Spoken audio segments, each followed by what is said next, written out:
Chapter 6 Parameter and Area Class 6 CBSE NCERT।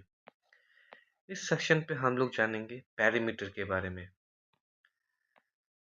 Parameter क्या होता है? जैसे कि हमको पता है कि कोई भी अगर हमें शेप मिलते हैं, जैसे कि ये 3 शेप, इनके जो बाउंड्री होते हैं, जैसे यहाँ पे मान लीजिए ABCD स्क्वायर के केस में, तो ये बाउंड्री कितना है उसको ऐड करके हमको पेरीमीटर मिलता है। इससे हमें ये भी पता चल रहा है कि कौन सा फिगर कितना डिस्टेंस कवर कर रहा है। जैसे इस ट्रायंगल के केस में अगर आप देखें, ये क्लोज बाउंड्री है, एक क्लोज फिगर है। ये ट्रायंगल यहाँ से यहाँ तक गए, यहाँ से यहाँ तक गए, यहाँ से यहाँ तक गए। ये जो हर एक सेगमेंट का जो ये डिस्टेंस है, इसको पेरीमीटर कहते हैं। इस पॉलीगॉन के केस में ABCDEF ये भी एक क्लोज फिगर है। इसमें ये A+B+C+D+E+F करके जो हमको मिलेगा, जो हर एक साइड का लेंथ मिलेगा, उसे ही उस कैलकुलेशन को हम पेरीमीटर कहते हैं। अब हम लोग कैलकुलेट करेंगे डिफरेंट पॉलीगॉन के पेरीमीटर के फॉर्मूले। आसानी से हम कैसे जान सकते हैं? मान लीजिए आपको एक रेक्टेंगल दिया हुआ है, ये वाला ABCD, ये 8 है लेंथ मानिए और ब्रेथ मानिए 12 सेंटीमीटर। हम लोग अब देखेंगे कि हम पेरीमीटर रेक्टेंगल कैलकुलेट कैसे करेंगे। According to the definition, perimeter of rectangle होना चाहिए सम ऑफ इट्स साइड्स। तो AB प्लस BC प्लस CD प्लस AD। अब अगर हम देखें तो दो बार ये AB और CD ये दो बार रिपीट हो रहा है जिसका लेंथ इक्वल है, और दो बार AD और BC रिपीट हो रहा है जिसका लेंथ इक्वल है। तो हम इसको ऐसे लिख सकते हैं 2 times of AD plus 2 times of AB, क्योंकि ये दोनों ही रिपीट हो रहे हैं बार बार। AD और BC इक्वल लेंथ है, AB और CD इक्वल लेंथ है। इस वजह से यहाँ पे हमने 2 कॉमन ले लिया तो हमको मिला AD प्लस AB। AD क्या है? लेंथ है, और AB क्या है? ब्रेथ है। तो ये बन गया formula for measuring perimeter of a rectangle. अब इस केस में हमको सोल्यूशन कैसे मिलेगा? हम पेरीमीटर कैसे जानेंगे कि इस रेक्टेंगल का पेरीमीटर कितना है?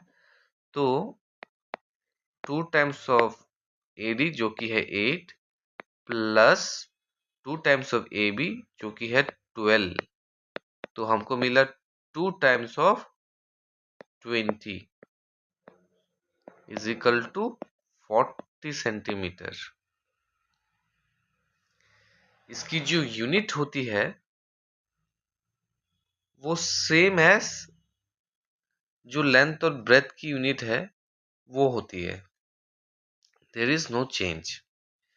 तो हम ऐसे पेरीमीटर ऑफ रेक्टेंगल कैलकुलेट कर पाते हैं।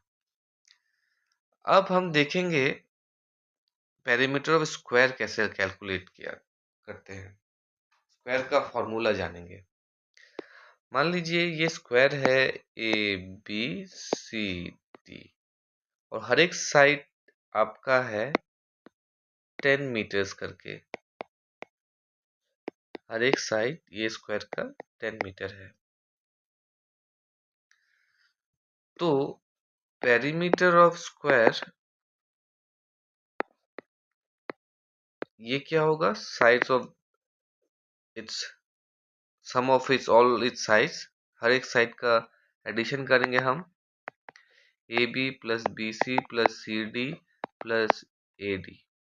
अब हमको पता है हर एक साइड तो सेम ही है, तो हम इसको लिख सकते हैं 4 टाइम्स ऑफ कोई भी एक साइड ले लीजिए ए बी।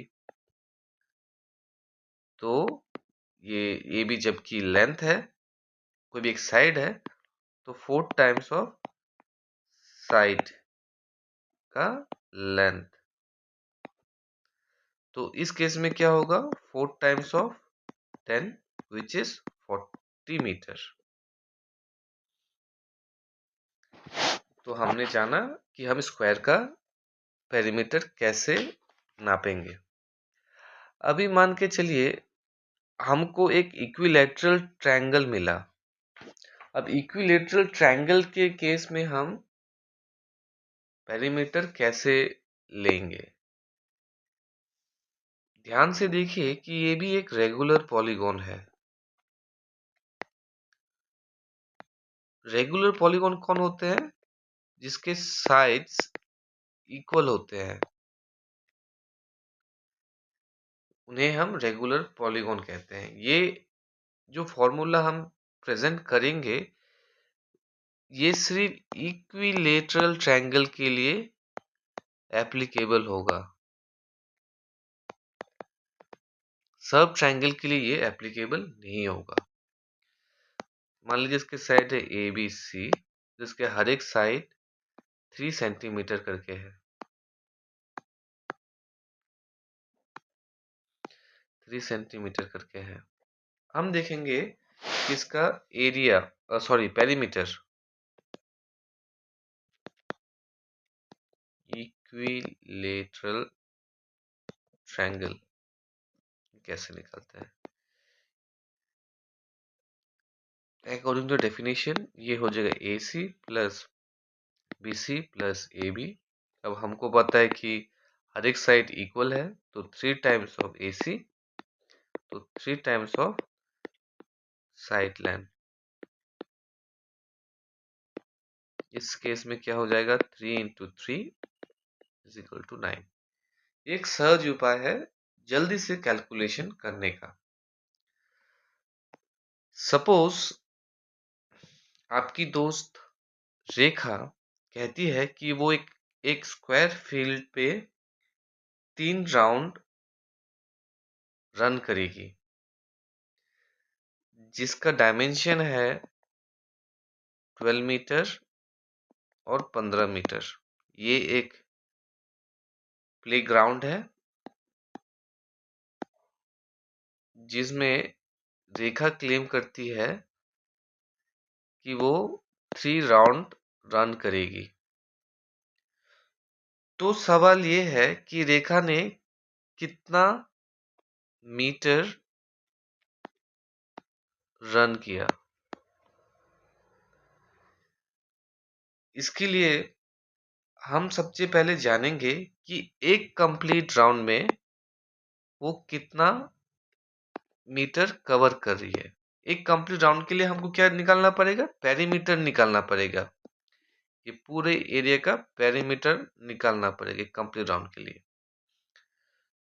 और रेक्टेंगल के केस में हमको पता है कि पेरीमीटर क्या होता है? 2 times of length plus breadth, जो कि हो गया 2 times of 12 plus 15 which is 2 times of 27 is equal to 54 metre. तो एक राउंड पे वो 54 मीटर रन कर रही है, तो 3 राउंड में कितना होगा? 3 into 54 which is equal to 162 metre उसने भागा। मान के चलिए सेम प्लेग्राउंड पे आपका दोस्त रवि कहता है कि वो फेंसिंग लगाएगा और हर मीटर का कॉस्ट 4 रुपए है, प्रति मीटर का कॉस्ट 4 रुपए है। तो उसको खर्चा कितना आएगा? हमको पता है कि पेरीमीटर जो है इस केस में वो है 54 मीटर। तो 4 रुपए करके 1 मीटर पे लग रहा है, तो 54 मीटर पे कितना लगेगा? 4 × 54 विच इज इक्वल टू ₹216। इतना उसको खर्चा आएगा। तो हमने बहुत ही मजेदार तरीके से पेरीमीटर के बारे में जाने, उनको आसानी से कैलकुलेशन कैसे करें वो जाने, और कुछ सिंपल प्रॉब्लम सॉल्व किए। धन्यवाद।